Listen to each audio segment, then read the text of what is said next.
Trump's tariffs have sent shockwaves through the American economy this week, with the stock market tumbling in response. Today, the 10% across-the-board tariffs officially took effect. KTVU's Betty Yu brings us the story from San Francisco. Many vendors at the Ferry Building Farmers Market say they're feeling uneasy as the universal tariffs took effect on Saturday, fearing the impact on their bottom lines. We've got our heirloom tomato soup. Farmers Norman and Amy Gunsel from Mountain Ranch sell locally grown fruits, vegetables, and meats. First, I would think, well, tariffs, this is not going to affect us, but it affects everybody. I don't think it's a good idea. While they don't rely heavily on imports, Norman explains that many essential items still come from abroad.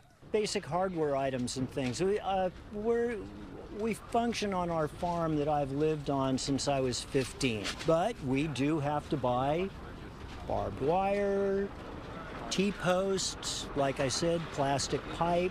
All these things are imported. Even though many products at the market are locally grown, raw materials and equipment like fertilizer and farming tools often come from overseas, putting additional pressure on small businesses. President Trump has remained firm on his stance regarding the tariffs, calling it an economic revolution on social media and urging Americans to hang tough. Peaches Patties at the Ferry Building uses compostable to-go boxes and imported Jamaican seasoning.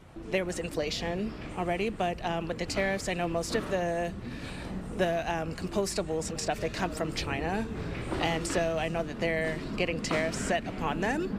So we're just going to wait and see, but it may impact our business to where we will have to go up with our prices. Economists warn that while bringing manufacturing jobs back to the U.S. may boost domestic production, it could also lead to higher labor costs, which ultimately drive up prices. We, the consumer, the average person, are going to have to pay extra for everything, and that wasn't my understanding that that was going to be the case when the new administration came into place. Carmel resident John Ramsey is in the final stages of building a new home. So many goods come from out of the United States. That's great. I'm all for it. You know, I'm all for made in America, but I'm all for affordability. The higher tariffs that President Trump announced on Wednesday will officially go into effect on April 9th. So the economic ripple effects are just beginning to be felt. In San Francisco, Betty Yu, KTVU, Fox 2 News.